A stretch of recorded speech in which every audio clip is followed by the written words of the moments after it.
All right, so we're gonna kick it off. Hello, everyone. My name is Tadzi Madzima, and I am the Director of Communications at NetHope.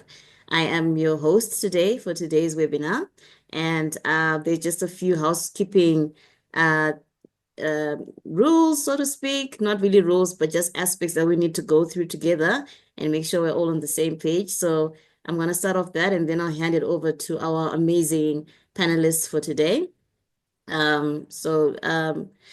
Looking forward to this webinar. I'll just share my screen very quickly so that you can all take a look at it. So we're going to start off today. We're going to be focusing on the topic, which is leading virtual teams, success strategies, and common challenges. Today we have Oxfam, Catholic Relief Services, Mercy Ships, and Idealist Consulting taking us through today's topic, and we're super excited about this. Just for you to know, the Zoom chat window is open for you to interact with the panelists. So you can chat in there, post your questions, any comments you might have. Feel free to post those in the chat. And just a few housekeeping rules. So we want to keep this webinar as interactive as possible. Post your thoughts, your questions in the Zoom chat window, and our presenters will address them during the discussion period. And please look out for a follow-up email with a link to the recording and the resources from today's session. It will be on the NetHope website. And I will also be sending out a webinar satisfaction survey for you to give us your feedback on how you experienced the webinar and some of the topics that were discussed today that you would say you enjoyed. And also let us know if you'd like to be contacted, if you'd like to have a follow-up chat with any of the panelists. So today, our panelists include Diane Onyango from Oxfam. She's the business engagement lead. Carl Lowy, who's the vice president and chief information officer at Catholic Relief Services. Alison Holiski, who's our director of applications at Mercy Ships, and Rob Jordan, who is the CEO and founder of Idealist Consulting. So we'll get right into our webinar, and I'm going to hand it over to Thea, who is helping me to make sure that everything runs smoothly. And so I will stop sharing my screen. All right, great. Thea, you're at the wheel now. Okay, fantastic. Before I get going, I just really am so happy to have gotten such a great panel of folks. When we look at these missions, it's very substantial. These are very notable missions: Catholic Relief Services, Mercy Ships, and Oxfam. And they just have such a great panel today. So thanks for these folks for coming. Before we get going, I want to give you kind of a brief about your moderator today and also the topic. So Idealist Consulting started back in 2005. That's pre-iPhone, for those who wouldn't know that. We, at the beginning, had adopted a lot of technologies that helped us run a remote team. And we were innovators at the time. We adopted tech that really helped with huge cost savings, probably as much as 400%, and allowed us to run the company remotely across the US and abroad. And it was pretty significant, the tech that we had adopted at the time. We were looking at things like Google Business, which was launched in 2009. We had Ring Central, which was launched in 2003. We were leveraging Basecamp at the time, which was launched in 2004. We had QuickBooks Online, which was launched in 2004 as well. And we had everything in the cloud, which does not sound that impressive in present day, but back in 2005, that was a notable adoption of tech. When we saw the savings, it was very clear that it was an obvious choice to make because of the savings was so significant. The challenge became things that I had not considered, things like training, general communications, culture, all of these things we had taken for granted. I assumed, okay, well, we're saving so much, this would be an easy step. But there was a lot of components that made it really challenging. One story I can recall was just having our consultants work on the East Coast and West Coast. Carl, you're an East Coaster. You know, it's a very bottom line experience. You say what you're getting to, you're right down to business. You know, us West Coasters, we move a little slower. And we've got things to say first before we start getting into business chat. And I had consultants working on both sides of each coast, and tensions arose. And I just didn't even consider that as something that we would have to address. So since 2005, a lot has changed. COVID really shifted the game board. Before the pandemic, about 6% of the US workforce, and I'm using US incidentally because the data is so clear, but I suspect these trends are indicative of much of other portions of the world. The US workforce was about 6% remote. By the end of COVID, it was about 42% hybrid. So you had about 28% of workers were fully remote, and then you had another 42% in hybrid arrangements. So it was pretty clear that the shift was happening, and now we're all in this universe. You can see up on the board here our global team profile and how important it is for us to be working remotely. We'll be sharing something similar for Oxfam, Catholic Relief Services, and Mercy Ships as well. So that all being said, these trends demonstrate a major cultural and operational shift in the US and workplace. So we're going to go ahead and talk to some of these folks and get their feedback about how they've navigated some of the challenges. And I'd like to kick off with a general question. I'm going to start with Allison, and then we'll move to Diane, and then ultimately Carl. What was one of the most notable challenges you faced running a virtual team this year, and how did you overcome it? And Allison, I'd like you to start the panel discussion with that. Sure. So I'd say that probably the most notable challenge that we faced this year was actually an internal audit that came from our chief executives, from our board, where our leadership was coming to our IT department to say, how do you know that your teams are efficient and productive? How do you know that you are utilizing your resources effectively? And for nonprofits, this is a critical conversation. We are all trying to be good stewards of our donor dollars. We're all trying to maximize outcomes for our limited resources. And this is an especially challenging question, I think, for remote teams, because we can't operate with that old management mindset that bodies at the desk equal productivity. And while that correlation never actually equaled causation, with remote work, we find that that security blanket has kind of been stripped away from us as managers. And so we have to have better ways to answer these questions about how do you know if you're efficient and productive. And so with knowledge work, I think we also find that it's much more difficult as well. This isn't an assembly line. If you work in technology, then you know that you never step in the same river twice. No implementation, even if you've implemented, say Salesforce 20 times, no two projects are the same. So you can't really find someone else to compare yourself to claim that you've delivered the exact same thing faster or cheaper. And when you do find broad external benchmarks, things like technology costs compared to revenue, or technology costs compared to operating expenses, or the number of IT staff needed to support users, even then, there's a lot of caveats and critical context for how you answer those questions. Mercy Ships, for example, our entire operating model is dependent upon volunteers. Every person on board our ships is volunteering, whether they're the surgeon, whether they're the plumber. And so when we're asking questions about operating expenses versus IT costs, our answers are very different, because our IT costs are going to look a lot larger, because normally we'd be paying people for their time and their skills in a for-profit world, where most of these benchmarks reside. And so the effort it takes to kind of answer these questions is tremendous. And it's difficult to find things that you can use to build confidence and transparency with your leadership and with your board as they're asking these questions and helping drive you toward optimization.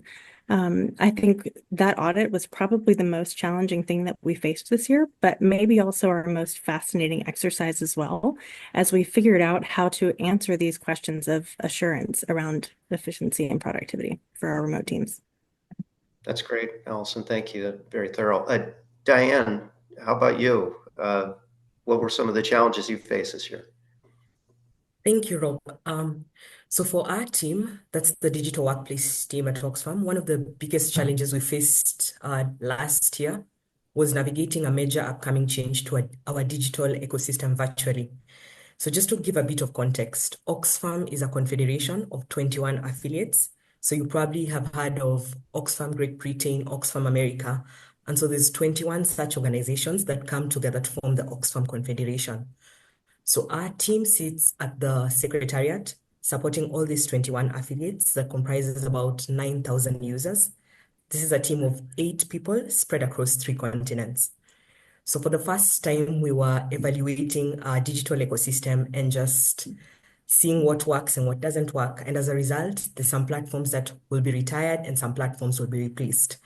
So naturally, this affects how it translates to our day-to-day role. We are attached to some of these platforms, and so we had to have really difficult conversations about these kinds of changes. So change management within any context, even when you're physically in the same location, is a very difficult subject. And so we had to do this virtually for our team before we are on board and can roll out this change to 9,000 other people. So one thing we did was just to have the space to have open conversations and express exactly how we feel about this change. And we are able to do this because we trust each other. So as a team, we've invested in building connections and having that kind of space where everyone's voice can be heard over time. And so these conversations to even get us on board with the change did not take a month, 2 months, but it's something we have talked about over time before we roll out this change. So in the process of having these conversations, we then understand that differing views are not personal. We are able to set aside our ego and do what's best for the team and, coalesce towards a common goal, just with the understanding that we want to give the best user experience to the 9,000 members of staff that we support. So we are only able to be honest and be open because we have invested in building those connections. So change management in a virtual context was one of the biggest challenges we faced last year.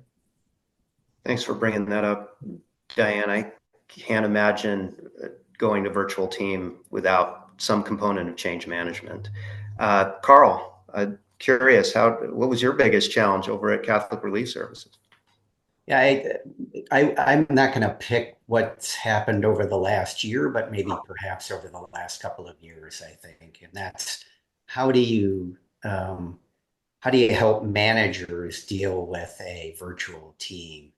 It used to be that you would manage by walking around, right? Well, that doesn't work anymore. You got to manage by zooming around or manage by teaming around or however you manage. So you have to make sure that the managers themselves are capable of dealing with someone at a distance, understand that you talked about it, the cultural differences, the way that managers act in certain areas. We have some folks who are reporting into managers in India, and they manage in a totally different way than perhaps folks in the US do. So I think our biggest challenge over the last couple of years really has been how do we make sure that our managers have the tools that they need and the capabilities that they need to do the work that we want them to do. I think about walking around, Carl, in a virtual context, and we're obviously a Salesforce deployment partner, so we leverage Salesforce and Slack. And I do my walking around by dropping into the various chat rooms and such. Mm-hmm. So it's interesting how that's sort of evolved. I've never heard it described that way, but it's true. Let's pivot back to Allison and focus on mercy ships for a while. Allison, let's talk about leveraging technology. How do you ensure team accountability and effectiveness across a virtual team while ensuring consistent quality. And we're going to throw up your global team profile here just to give people a sense of what you're navigating. Please, I'd be curious to hear your response here. Sure. Well, I'd love to build on what both Diane and Carl said, because I think they both triggered some things that are really critical to how I would answer this question of how do you ensure team accountability and effectiveness. I think a lot of how you answer that question depends upon how you define accountability and effectiveness. Accountability is sometimes associated with a lack of trust or with other negative, even punitive connotations, but trust is foundational for teams, whether they're virtual or in person. And I think it's especially critical for the health of teams when you're dealing with risk-averse organizations, which nonprofits often are, because we're trying to desperately be good stewards. So if we're assuming that trust is there in the first place, then I would be very intentional about defining accountability as simply the standard shared expectation that we can articulate what we're working on, why we're working on it, and our progress or our results. And this isn't about an affinity for micromanagement. The purpose and intent of that would not be so that I can apply a consequence if a goal isn't met. Anybody who has participated in a software implementation, I think, knows that the best laid schemes often fall apart. Once you pop the hood, you're going to identify incorrect assumptions or make new discoveries along the way. So this definition of accountability isn't so much about assurance as it is about communication, about making sure that your team is aligned on priorities, that you're coordinating dependencies, removing blockers quickly, that you're avoiding duplicative effort, that you're sharing learnings and ideating together, and really just collectively moving the ball down the field. And in order to practice that kind of accountability, it's critical that we make all work visible. And this is a mantra for my team. And it's why we would be utterly lost, personally, at Mercy Ships in our software space, if it weren't for our task management software. So in our context, we use Jira. And in a day and age where collaboration is king and teams are bombarded with this kind of hive mind of messages on multiple platforms, that tracker serves as our single source of truth for all the work that we have to do, that we are doing, and that we have done. And so, if I could, I would write an ode to the humble Jira ticket. But that's what really sets us up for the other half of your question, is about really how do you know that you have effectiveness and quality in place? Because when work is visible, that's when it becomes measurable. And so for my team, effectiveness is about delivering value. We look at things like flow, the efficiency with which work items move through our processes, and quality, whether we're talking about objective measures like defects or subjective measures like satisfaction, cost as a continuous improvement benchmark, security is how quickly we resolve those tickets. But that gives us the ability, because we've made all work visible based upon our definition of accountability, we can set up those primary KPIs for ourselves and actually hold ourselves to them. And we can do that because the work is visible in the first place. Yeah, those KPIs are so important running a virtual team, right? Everybody needs to know what they are and follow that. And I just want to take a breath here. Look at all these language spoken that you have to navigate. And you had just talked about how communication was a key component to your success. It's really impressive what you're doing over there at Mercy Ships. So that being said, how has your team leveraged technology to function efficiently and deliver services? I'm going to build on what Carl kind of hinted at earlier. I think a lot of leveraging technology in my mind to be effective in a remote workforce is making sure that we've properly equipped our managers. One of the things that I say ad nauseum, and it's a brutal truth, but I say it with love, is that your tools won't do your job for you. And this is what I mean. I mean that your tools are only as good as your configuration and as your users. So technology can provide you with new capabilities. It can automate some tasks, whether we're talking about task management, whether we're talking about your enterprise collaboration suite. There's a lot of ways you can quote unquote leverage technology. But simply having those capabilities doesn't necessarily mean that you're using them well. Managers still have to have business strategies. They still have to optimize their processes. They still have to run those processes consistently. They still need to manage and monitor their data quality, onboard and train their people well. But time and again, I often perceive that teams either aren't equipped or they aren't making the time perhaps to step out of the day-to-day chaos to assess their overarching efficiency. And so we assume that because we're busy, we're productive. But those terms aren't interchangeable. And anybody who's spent their day in meetings will know that they spent the day talking about the work they need to do instead of doing the work they need to do. So I think really leveraging our technology to function efficiently, when I think about it, really depends upon a lot of the key reporting and dashboard features that some of those tools provide and making sure that our managers understand how to use them. So for example, for us, we have reports set up to monitor the data quality of key fields on our tickets. And we review them periodically for completeness and accuracy. And so if we're seeing gaps in our data, for example, if a ticket has been assigned to a sprint, but story points weren't estimated, then we know that our process is breaking down. And maybe it was a one-off, but maybe we're seeing a trend and we can know that there's something we need to go in and work to fix. There's also a lot of native reports that tools that we use today tend to have built in and available for us. You can use burn down charts to monitor whether or not your team is on track to complete all of your planned work, or you can use a velocity chart to track the consistency of throughput, or a control chart to measure your predictability, or a cumulative flow diagram to look at whether or not you're keeping up with demand or if your team's becoming overwhelmed with your backlog. But all of these visuals tend to exist, and in many of our systems, they're pre-built for us. And our managers need to understand how to use those, how to look at them and not make assumptions or accusations about what's happening or who's not pulling their weight, but rather to look at them and ask the right questions so that they can coach their teams to improve their process consistency, to improve their data quality, and overarchingly just operate better and drive toward that optimization and excellence. That's fantastic. I want to encourage folks to certainly connect with all the folks on this call via LinkedIn. Allison in particular is very good about sharing books and the like about adopting technology and business process. I find it very helpful, Allison. So I would encourage folks to connect. I would also mention that this notion around training and adoption is such a key component, right?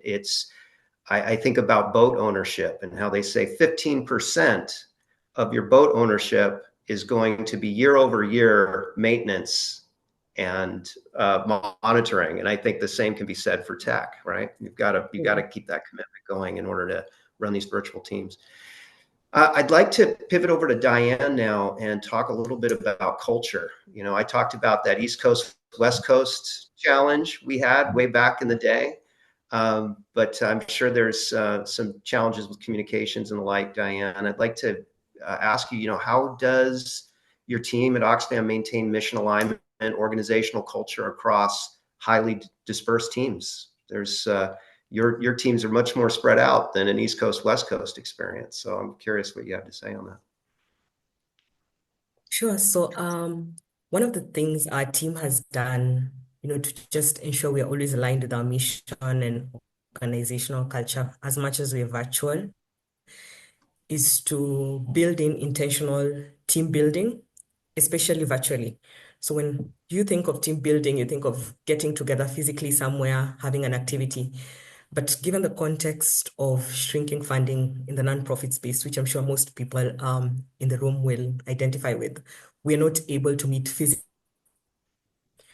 So within our team, we have virtual team building, which we call our virtual away day. So during the team building, people in the team would volunteer to select games, and then so that gives everybody an opportunity to participate. And we do this at least once every year.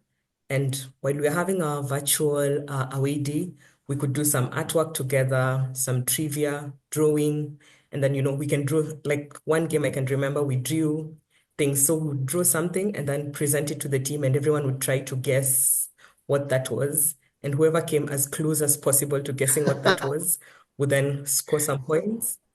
So this would look like a really trivial exercise, but during such kinds of games, we get to learn a little more about each other. It brings out, our team members' competitiveness. There's lots of laughter involved, and we just get to, know each other a little bit more. And so we could learn trivial things about each other to really monumental stuff. And at the height of the pandemic, for instance, we had something we called Coffee Fridays, where for 30 minutes we would just catch up. Everyone would grab like their favorite beverage, sit down, and we can talk about anything. So this might look like it's not much, it's trivial, but then those details you pick out about each other are really important, even in a virtual context. So, for instance, one time we wanted to get a member of the team a gift. And so we were not sure what he liked. We did quite a bit of polling. It was a process. We settled on a cheese board and were very pleased with ourselves. Only for us to get to the end of the process and someone says, wait, I think he's vegan. Then somebody else quips in and says, no, he's vegetarian. So these are all things that are lost out in a virtual context. So in the end, we ended up going with chocolate, I think. And at that point, there were still further questions like, wait, does that mean the chocolate has to be vegan chocolate? So I cannot remember what kind of chocolate we got, but it was chocolate. So That's great. these kinds of details help us know each other a little more. Then apart from the virtual fun day, we occasionally have informal catch-ups within the team. So two instances I can think of. One time we had a tea summit. So during this tea summit, that's tea, the beverage, a colleague from the team got her brother, who's an expert on tea, to come and teach us about tea from different parts of the world. And so we were just able to do something as a team, immerse ourselves in an experience where we are learning something together. And then another instance I could think of was just before we broke off for the Christmas holidays last year. We had a team meeting in which we just shared our holiday plans. And so we would talk about things like Christmas markets in Germany to ice hotels in Sweden. I did not know about those. And, I was questioning the person that shared about this and asking, why would anyone want to, sleep in a nice hotel? And so she spent about 10 minutes just, sharing that information and also learning things like there's no Christmas in Thailand. So this in itself is already a cultural exchange for us. We get to know each other in the context of, who we are outside of work and how we show up to the team, the way we show up.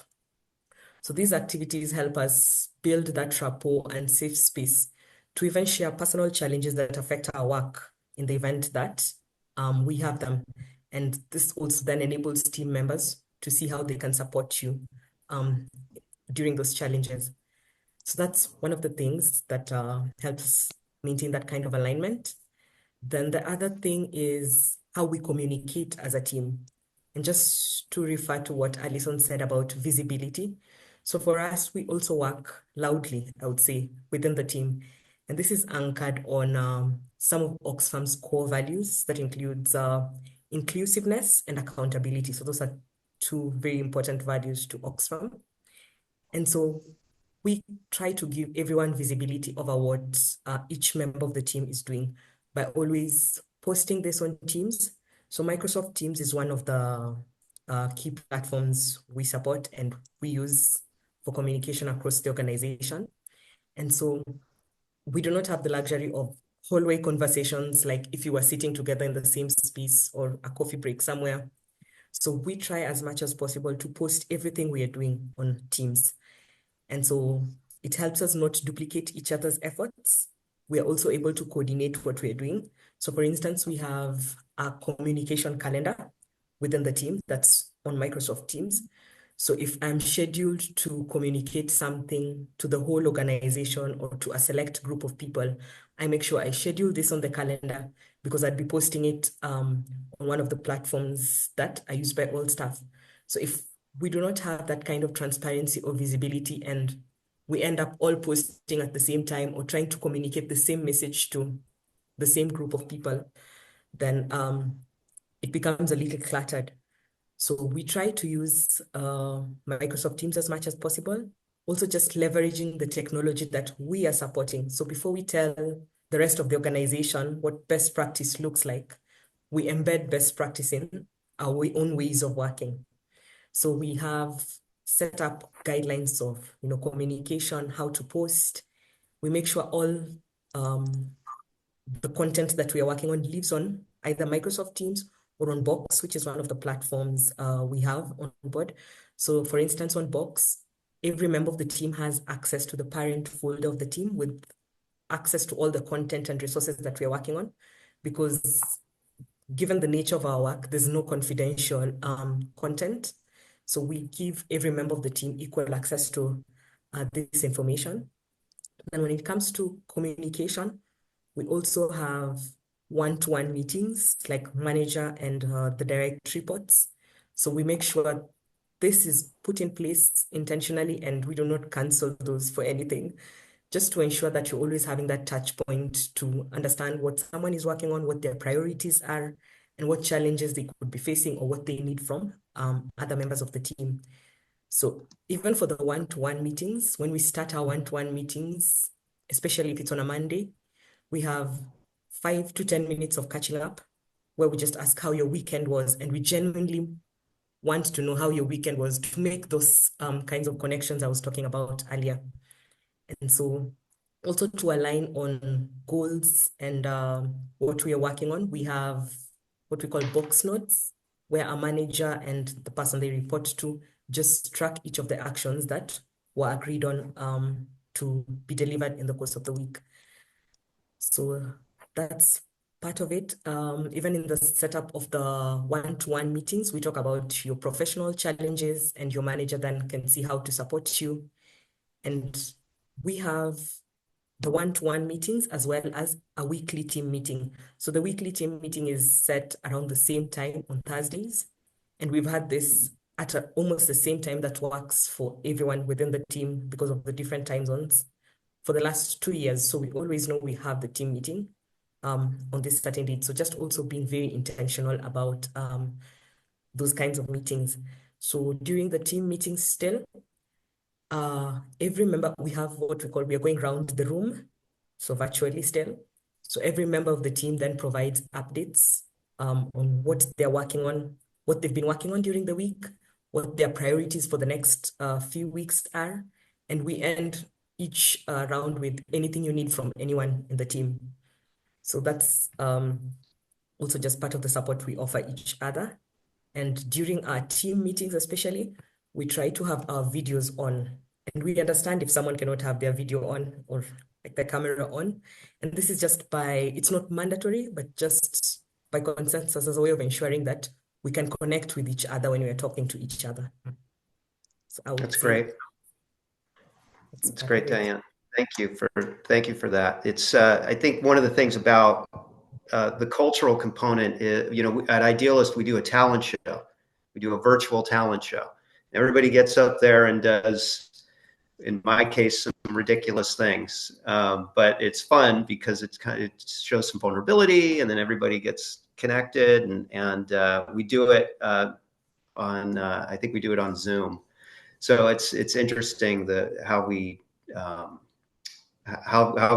blend those things together with the tech. Carl, we talk about, some of these things about the cultural components are the things that sort of lift us up a little bit, but there's mental health and team resilience and challenges that come with that. And I'd be curious about how Catholic Relief Services addresses, the high stress nature of humanitarian work. How does CRS support team mental health and resilience, especially with remote teams, those working in crisis zones? Yeah, thanks, Rob. And we do a talent show as well. It's around the world, and people win fabulous prizes. So it's a lot of fun to see that. In terms of how we think about, and this is CRS overall, it's just not my team, but CRS overall kind of has a push-pull mentality in terms of how we provide help to our staff. From a push perspective, we have EAP, so employee assistance programs, provided for all of our staff around the world. These are folks who you can reach out to if you've got some kind of crisis going on, whether it's a family crisis or whether you're in a danger zone and you need to move from one place to another. So it's just a way for us to make sure that the staff have the tools and folks that they can talk to in terms of dealing with some of the things that they're dealing with. You know, the beauty that we have right now is we've got this global HR system that allows us not only to know how many people we have and what they're doing, but where they are.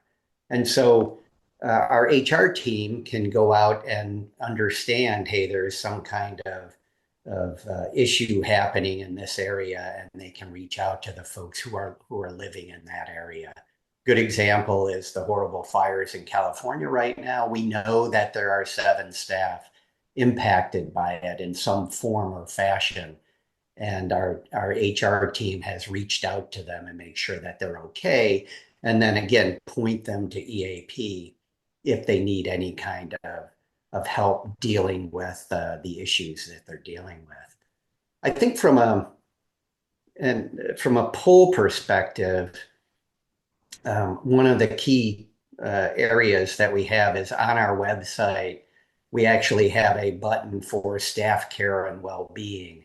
So this is someone who has an issue that we may not know about, can go out to the staff care and well-being website, and it's just chock full of help for the staff, you know, not only what's going on with COVID, but what's going on with bird flu and these kinds of things, so that people can understand and get information back from CRS in terms of the things that are impacting them.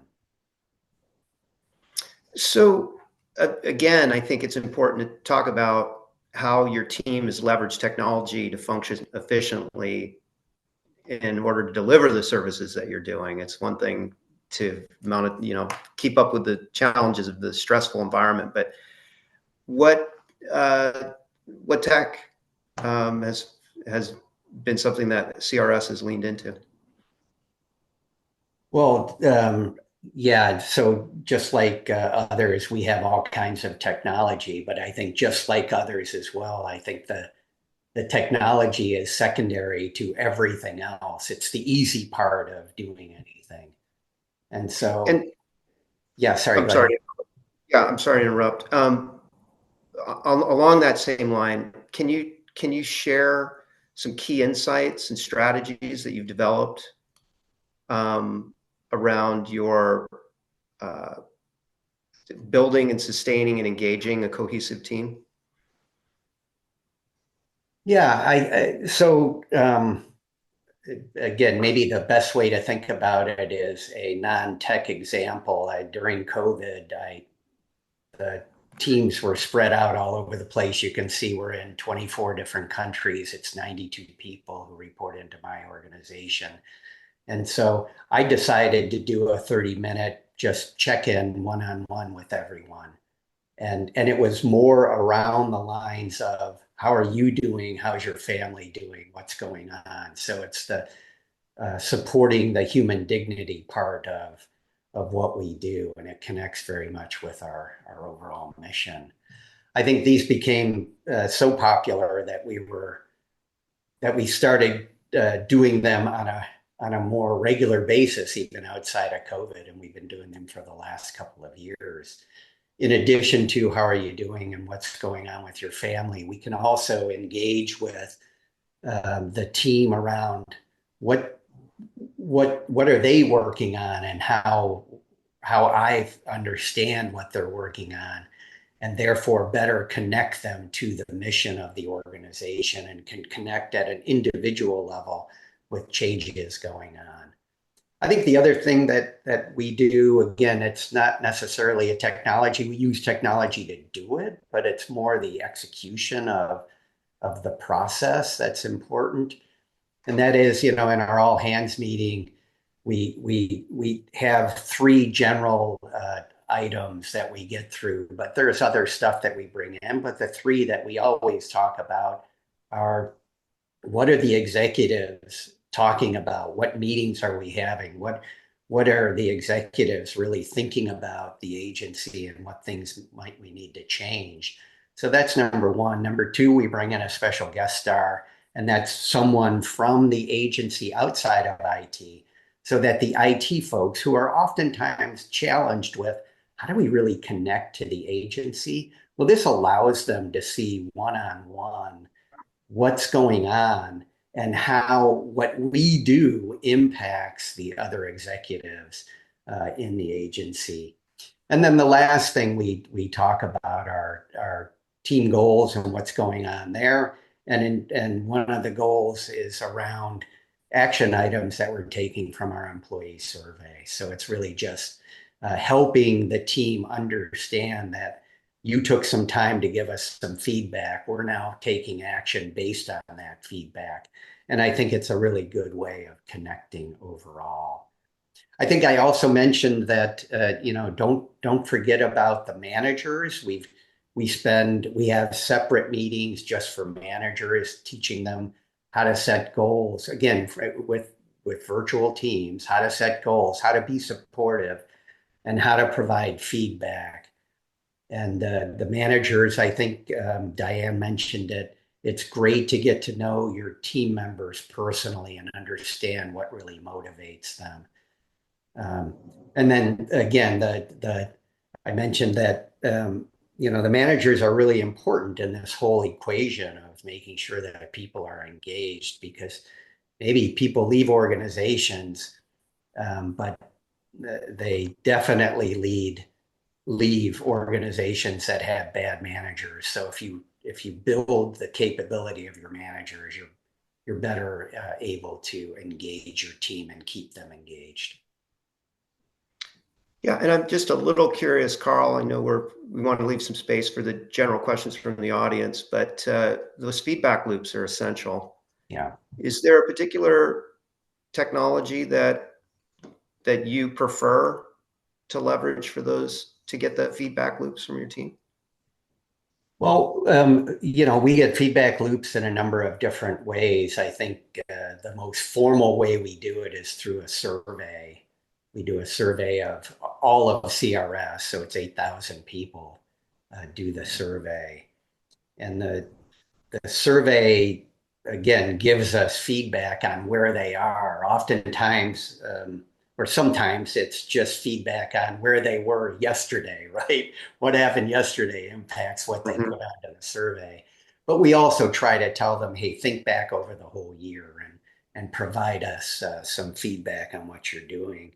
I think that not only taking action on the survey is important, but also looking at the data and thinking about what is the data telling you.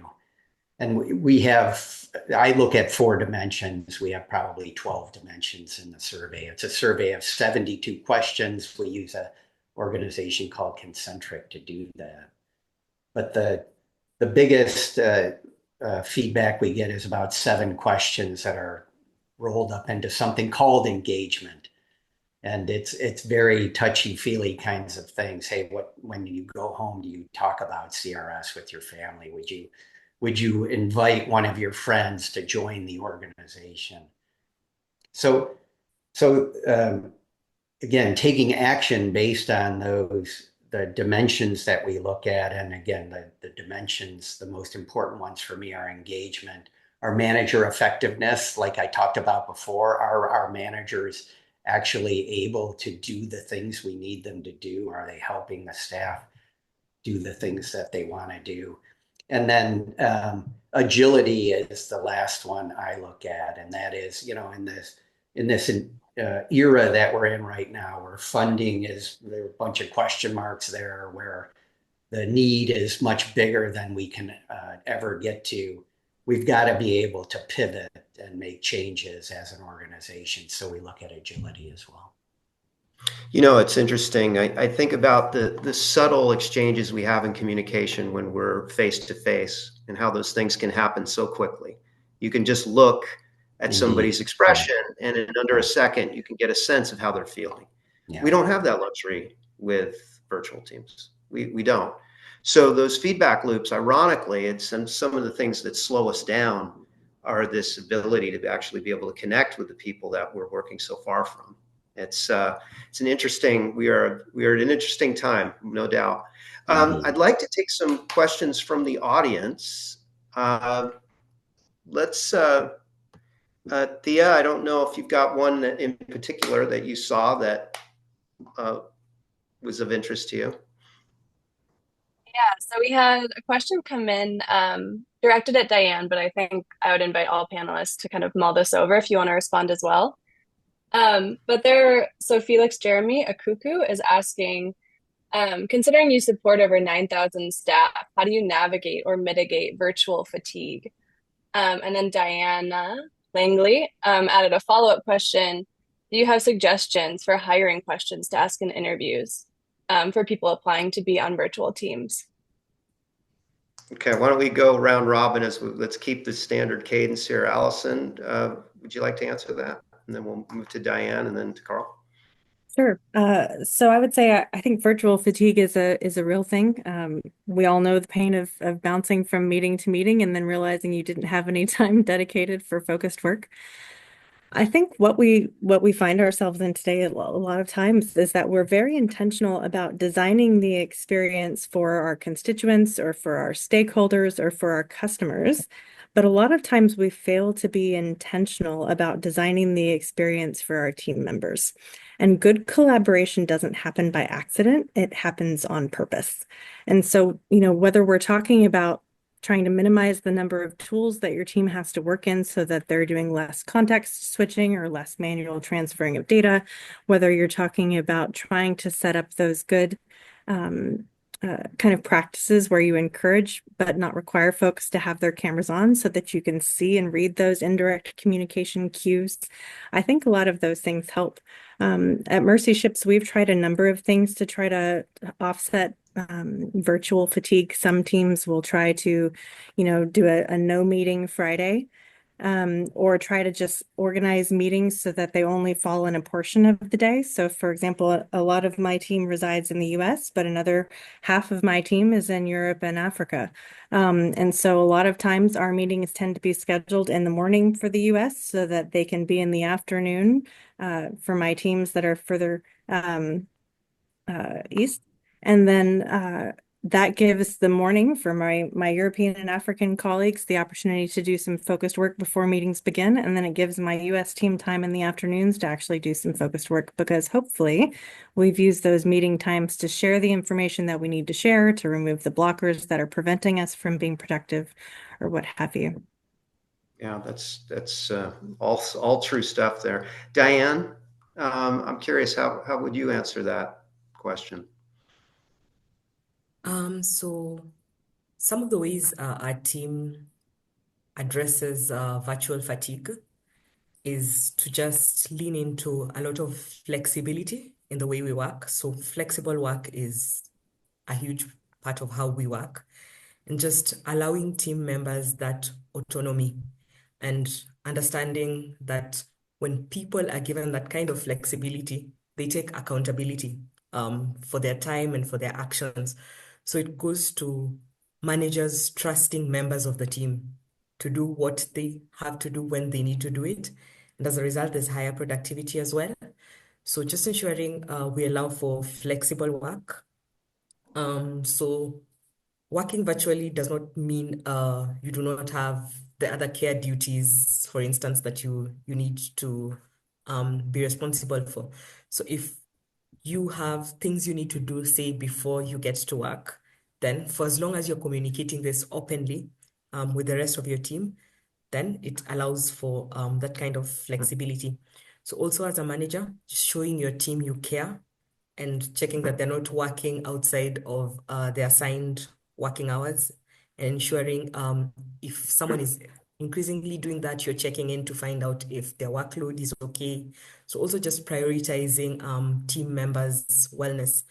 So I would say modeling openness and healthy work practices, such that if I needed to do something within working hours, then I'm free enough to let the rest of the team know that I will not be in between this time. And something I've seen members of the team do, for instance, is say, I have a school drop.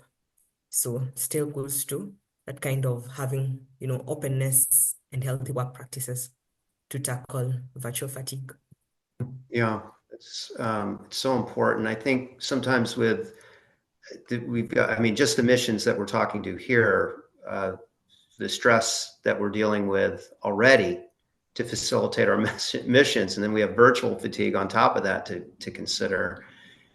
It's not an easy journey when you're got all this stuff bottled up and you're sitting at your desk and you're not able to sort of vent to other humans and be able to have that exchange. And I think we find that with that flexible work schedule, right? We can lean into our families more, our friends, and that sort of thing. Carl, what are your thoughts on that? Virtual fatigue. I'd say ditto to all of the things that Allison and Diane said, and then just really have three different comments associated with that. In terms of having a meeting-free Friday, you have to be careful then to not have a meeting full Monday, right? So you just kind of have to balance that so that it just doesn't get pushed, but it goes away. So thinking about how do you take a meeting out or work out, I think is something really important. In terms of one other thing that we've tried to do in terms of meeting fatigue is we're setting meetings. If it's a quote an hour meeting, we set it for 50 minutes.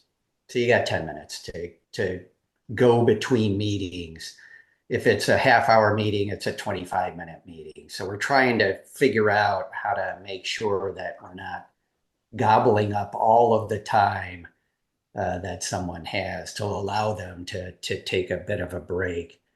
And then the last thing I would say is making sure that just in terms of fatigue overall, making sure that you're working on the most important items, that you've prioritized the work for the team, you as the leader prioritizing the work, because there's never enough resources to do all the work there is, and we've got to prioritize that. And you as the leader need to kind of play the interface between all of the folks wanting stuff and your ability to deliver the things. And in addition to that, I would just say making sure that how you know that, well, you measure a different thing out of the project, and that is the value. Does it bring in more money to the organization? Does it help the agency or the organization meet its mission? Does it take cost or risk out? Or does it help to, I think Allison's thoughts up front, does it help to build the capacity or the capability of the team in order to utilize the technologies that you already have? Yeah.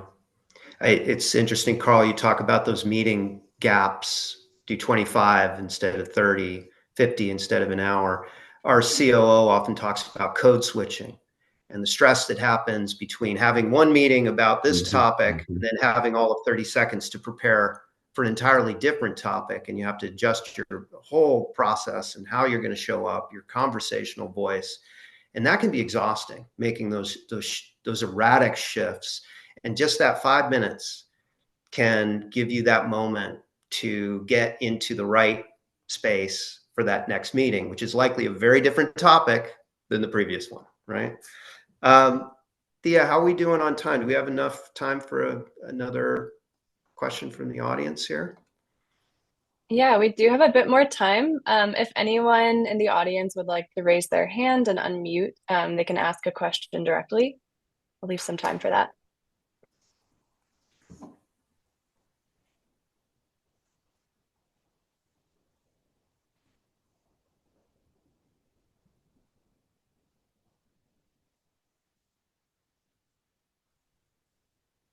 And if not, we can also jump back into questions if, Rob, there are any lingering questions that you have, or if any of the panelists would like to speak to anything else that was discussed earlier.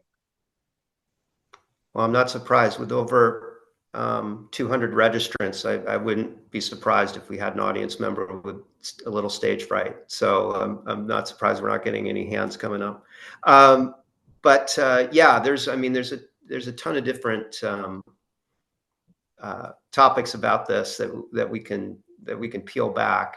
I am curious, Allison, do you have any goals that you're looking for in 2025 to address some of the challenges of virtual teams? And I'd love to hear folks' thoughts on that, how you're going to approach 2025. Is there anything that you're focused on that you know you need to get to, and you see it coming in the front view mirror? Yeah, one of the things that our team is actually starting to dive into is similar to what Carl mentioned as far as the team survey goes. And so we've been connecting with different leaders across our organization, whether they're in our people and culture department, whether they're on the learning and development team, whether they're on our belongingness team, or whether they're in our chaplaincy department, to really put together a survey that helps us understand what our team engagement looks like. We like to use Gallup's Q12, where they, have a bunch of key questions that they tend to use to address team engagement, but also, to develop questions that help us answer whether or not folks feel comfortable in our culture and whether or not on the day-to-day they are indeed experiencing us living out our core values with one another. How are we interacting? Do they feel psychologically safe to speak up or to present an alternative point of view? Do they feel like they are, being heard and respected when they're communicating a perspective or raising a challenge that they see to something that we're working on? But also, do they understand our processes, or are they seeing value from the processes that we're trying to run and the ways that we're choosing to collaborate? And it's hard sometimes to be vulnerable and ask those questions. It's a lot easier to just self-protect and tell myself whatever story I want about how well my team is functioning. But that would be giving up my responsibility of leadership to behave in that way. And so designing those surveys to make sure that you're understanding whether or not the experience that you've designed is actually what you're wanting it to be for your team members, I think is really critical. Retrospectives are something that we regularly do in our team, where we essentially do a pains, gains, and goals exercise to say what's working, what's not working, what do we want to be working on in the future, and making sure that we've created a safe space where folks can provide answers to those questions, and then we can talk about that and figure out the right way to solve for it moving forward. Is I think something critical that we've been building towards and are trying to mature in 2025. Yeah, those surveys, and I know I was pulling on that thread a lot with you, Carl. The notion of these surveys, it's also asking the right questions. I mean, you really think you've got the question phrased properly in order to get the feedback that you need, and it is an art. I'm curious, Carl, I would also add, Rob, on that one in particular, that you want to ask the same question survey over survey so you can gauge improvement or not, right? Yeah. And I think that, and let's be honest, right? Surveys and data and analysis around this is new for a lot of folks. It's not something that we had to do quite the way we have to now. And as I mentioned, a moment with somebody and a facial expression can resolve a whole lot that now we have to do in a survey. Carl, I just real quick, what are the things you're looking at 2025? Is there something that's really got your eye on? Yeah, I would just say two things come to mind. Number one, I mentioned it before with these headwinds that we have in terms of funding. We all have question marks, I think.